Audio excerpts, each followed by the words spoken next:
Good evening students, I welcome you again on my channel NEET booster. मैं हूं आपका doctor गगन बोरा। बच्चों, अभी तक हमने बायोलॉजिकल क्लासिफिकेशन के 2 लेक्चर पढ़ लिए। अब तीसरा लेक्चर मेरा रिकॉर्डिंग में है और ये मैं कल तक आपको अपलोड कर दूंगा। मैंने आपके दोनों लेक्चर्स के कमेंट्स पढ़े। कमेंट्स पढ़ने के बाद मुझे लगा कि मुझे आपसे 15-20 मिनट के लिए बात करना बहुत ज़रूरी है।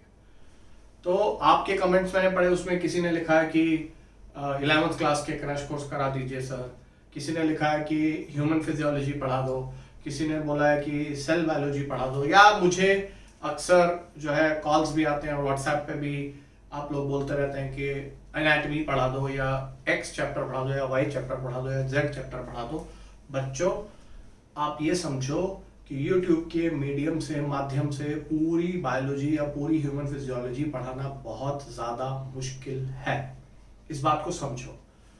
दूसरी बात यह है कि अगर मैं अभी उन स्टूडेंट से बात कर रहा हूं जिनको नीट का एग्जाम 2020 यानी इसी साल में देना है। अगर आप अब बिल्कुल हर चैप्टर के डेप्थ में जाके आप पढ़ते रहेंगे और मैं आपको पढ़ाता रहूंगा तो आपका सिलेबस खत्म नहीं होगा। अनफॉर्चुनेटली कोरोना की वजह से और लॉकडाउन की वजह से हम इस सिचुएशन में है कि हम हर चैप्टर की डेप्थ में नहीं जा सकते। तब आपको लग रहा होगा कि सर बायोलॉजिकल क्लासिफिकेशन आप क्यों इतनी डेप्थ में पढ़ा रहे हो। वो मैं स्टार्टिंग से मैंने स्टार्ट किया और मैं हर चैप्टर को रिकॉर्ड करता चला जाऊंगा, धीरे धीरे, स्लोली, ग्रेजुअली। लेकिन जो बच्चे 2020 का एग्जाम देने वाले हैं नीट का, उनके लिए बच्चों आपको अलग स्ट्रेटेजी बनानी पड़ेगी। जिस स्ट्रेटेजी से आप सोच रहे हैं उस स्ट्रेटेजी से नहीं चलना है। टेस्ट मैच खेलने का समय नहीं है। 2020 ईयर में आपको 2020 खेलना है, क्योंकि टाइम बहुत कम है आपके पास। आप ये मत सोचो कि हर चैप्टर के अंदर आप जाओगे, डेप्थ में पढ़ोगे, मजा आ रहा है, पढ़ते रहोगे। वो समय आपके लिए चला गया, बाकी स्टूडेंट्स के लिए है। जो 11th में स्टूडेंट्स हैं अभी, जो गए होंगे या जो 12th में गए होंगे, उनके लिए वो टाइम है। आपके लिए बहुत फास्ट पढ़ने की जरूरत है। आप ये समझिए कि नीट का एग्जाम पोस्टपोन हुआ है और ज्यादा से ज्यादा वो जुलाई फर्स्ट वीक में हो जाएगा। बहुत सारे लोग बोल रहे हैं कि जून सेकेंड या थर्ड वीक में होगा, जैसे कि न्यूज़पेपर में एक आर्टिकल भी आया था। बहुत सारे लोग बोल रहे हैं जुलाई फर्स्ट वीक में हो जाएगा, जून लास्ट में होगा या जुलाई फर्स्ट वीक में होगा। आपको ये नहीं सोचना। आपको यही सोचना है कि अभी से लेकर, अभी हम अप्रैल लास्ट में हैं, अभी से लेकर आपके पास मात्र 40 दिन है, 40 डेज का टाइम है आपके पास। क्योंकि आप मई का 1 महीना लगा लीजिए और 5 दिन इधर से और 5 दिन उधर से, आप 40 दिन का एक प्रोग्राम, एक शेड्यूल बना के चलिए। उस हिसाब से अगर आप तैयारी करेंगे तो आपके सिलेक्शन के चांसेस हैं। मैंने 40 दिन सोच के कहा, क्यों कहा वो भी मैं आपको बता देता हूं। बायोलॉजी में 38 चैप्टर हैं, 22 चैप्टर आप 11th क्लास में हैं और 16 चैप्टर 12th क्लास में है। तो हर दिन आपको एक चैप्टर खत्म करना पड़ेगा, तब जाके आपके 38 चैप्टर कंप्लीट होंगे। इनमें से बहुत सारे चैप्टर्स ऐसे भी होंगे जो कुछ स्टूडेंट्स को नहीं आते होंगे, और कुछ चैप्टर ऐसे होंगे जो आपको बहुत अच्छी तरह से आते होंगे। तो ये आपके आउटलुक पे और आपकी प्रिपरेशन पे डिपेंड करता है कि आप जो चैप्टर आते हैं उसको कितनी जल्दी रिवाइज करते हैं। बल्कि मैं बोलूंगा उसे फास्ट रिवाइज करो। फास्ट पढ़ने का समय है, किसी भी चैप्टर पे स्टकअप करने का समय नहीं है। हाँ, कोई चैप्टर अगर जल्दी हो जाता है तो जहां आपकी ड्रॉबैक्स हैं, जहां आपकी डेफिशिएंसीज हैं, जहां आपकी कमजोरियां हैं, फिर आप उसको टाइम दे सकते हो। लेकिन अगर आप सोचेंगे कि अगर हम ABCD से लेकर XYZ तक YouTube के मीडियम से पढ़ेंगे या खुद से भी बैठ के पढ़ेंगे, तो आप गलत स्ट्रेटजी में फंसे हुए हैं। मार्क माई वर्ड्स, आपको स्ट्रेटजी बदलनी पड़ेगी। देखो बेटा, 3 तरह के स्टूडेंट्स हैं अभी, जो मैं उन्हीं स्टूडेंट से बात कर रहा हूं जो 2020 का एग्जाम देने वाले हैं। ऐसे स्टूडेंट्स हैं कैटेगरी A में, ऐसे स्टूडेंट्स को मैं डालता हूं जिनके मार्क्स बायो में 200 से लेकर और 250 के बीच में आते हैं। ये कैटेगरी 1 स्टूडेंट है, कैटेगरी A बोल दिया मैंने। कैटेगरी B में वो स्टूडेंट्स हैं, मैक्सिमम ऐसे स्टूडेंट्स यहीं पर फॉल करते हैं। मैक्सिमम जितने नीट की तैयारी करने वाले बेचारे गरीब जनता है ना, गरीब जनता इसलिए बोल रहा हूँ क्योंकि स्ट्रगल करने के बाद भी 250 नंबर आते हैं, इससे ज्यादा आते ही नहीं, इसलिए गरीब जनता बोल रहा हूँ कैटेगरी ए वालों को। मेरी बात का बुरा मत मानना, ठीक है। दूसरे जो स्टूडेंट्स हैं उनके मार्क्स 250 से 270 के बीच में आते हैं, नैरो रेंज है, 270 के आसपास आते हैं। बहुत मेहनत करते हैं बेचारे, एनसीईआरटी पढ़ते हैं, रटते हैं, सारा दिन पढ़ते हैं, दिन रात तैयारी करते हैं, दुनिया भर की ऑब्जेक्टिव भी लगाते हैं, 270 से ऊपर नहीं जाते। तीसरे ऐसे भी स्टूडेंट्स होते हैं जिनके 280 290 मार्क्स आते हैं लेकिन लेस देन 300 रहते हैं।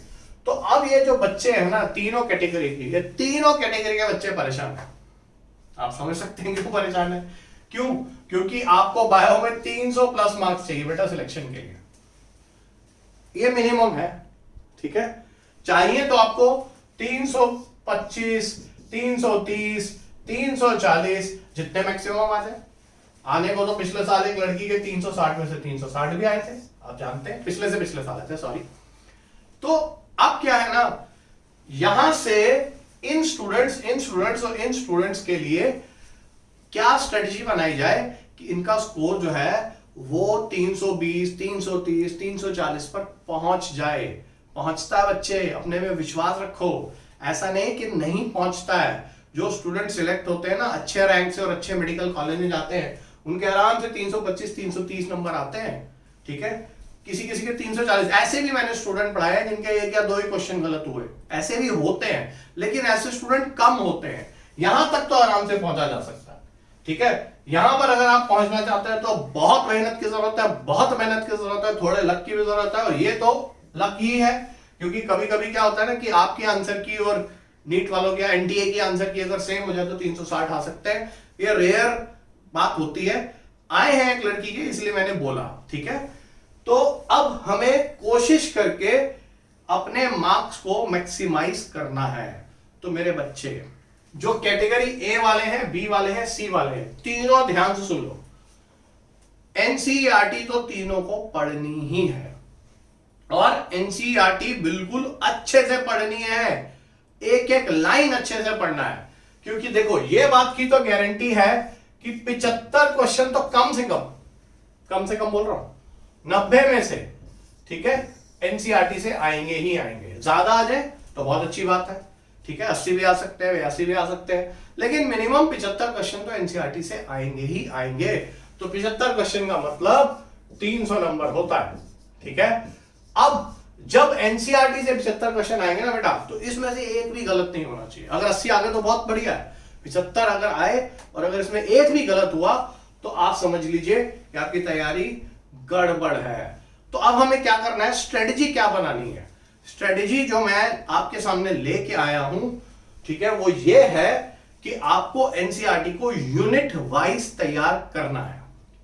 देखो मैंने क्या बोला, आपके पास 40 दिन है, 40 डेज का शेड्यूल बना लीजिए, और हर दिन में ऑलमोस्ट एक चैप्टर पढ़ना है, ठीक है। कोई चैप्टर अगर 2 दिन में भी होता है तो कोई चैप्टर आधे दिन में भी होगा, क्योंकि आपने बहुत सारे चैप्टर अच्छे से पढ़ भी तो रखे होंगे। कोई तो चैप्टर अच्छा होगा, स्ट्रांग होगा, सारे थोड़ा वीक है। तो 40 डेज में आपको 38 चैप्टर्स खत्म करने हैं। तो बेटा मैंने क्या सोचा कि अब आपकी हेल्प की जाए, तेजी से काम करवाया जाए, ठीक है। क्योंकि देखो, जब आपके सर पे कोई गार्जियन की तरह खड़ा रहता है ना, तो आप काम करते हैं। अगर मैं बोलूंगा ना आप पढ़ो 40 दिन में चैप्टर, आप नहीं पढ़ोगे, आप नहीं पढ़ पाओगे। तो मैं आपको टास्क दूंगा, ठीक है, मैं आपको काम दूंगा, टास्क दूंगा, जैसे छोटे बच्चों को होमवर्क देते हैं, यूनिट वाइज दूंगा, ठीक है। हम यूनिट वाइज चलेंगे। तो मैं ये काम अभी मंडे से शुरू करूंगा। मंडे को मैं यूनिट वाइज आपको बताना शुरू करूंगा, यूनिट वाइज कि ये यूनिट है। जैसे मान लीजिए हम 11th क्लास से शुरू करेंगे, तो 11th क्लास में मैंने एनसीईआरटी यहां पर डाउनलोड भी करी हुई है अपने पास, आपको मैं स्क्रीनशॉट में दिखा रहा हूं, इसमें अपने टीवी में दिखा रहा हूं।